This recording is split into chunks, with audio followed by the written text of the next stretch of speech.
Here's why I do not trust banks. So let's talk about the function of a bank from a consumer perspective. A bank's function is to store your hard-earned money from your just over broke, your job. So you get your wages from your just over broke. You get a direct deposit into the bank that you trust is storing your hard-earned money. But what you don't learn in school or economics is banks do what's called fractional reserves, where when you put your money into the bank, they can lend out your money over and over again. So if you put $100 into the bank, they only have to keep 10%. They can lend out 90% of your money. And the next person that walks in can take that $90 loan, take it to their bank, and that bank only has to hold 10% of their money. That was your money. And they can lend that out again. And this goes on and on. But let's think about this for just a moment. The functionality of the bank is to have your money.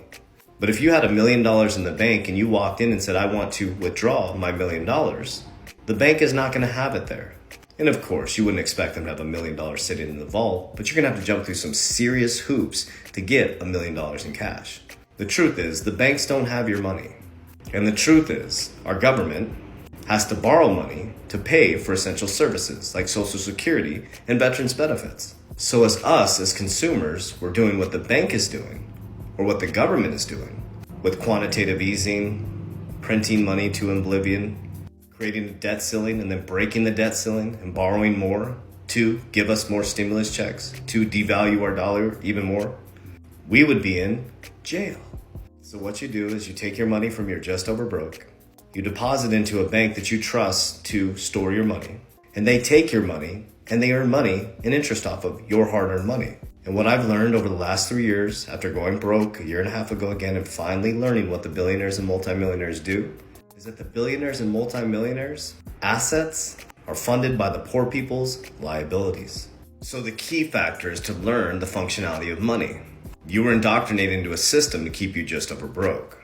You went to school to get a job, to get your education, make sure you get a credit card and a car loan and get your 30-year mortgage, get your health insurance, get buried in debt and barely be able to pay your bills. Keep that $1,000 in your savings account so you can breathe, and you're trapped in the system. But once you realize how money actually works, it's not that complex. Money likes to flow.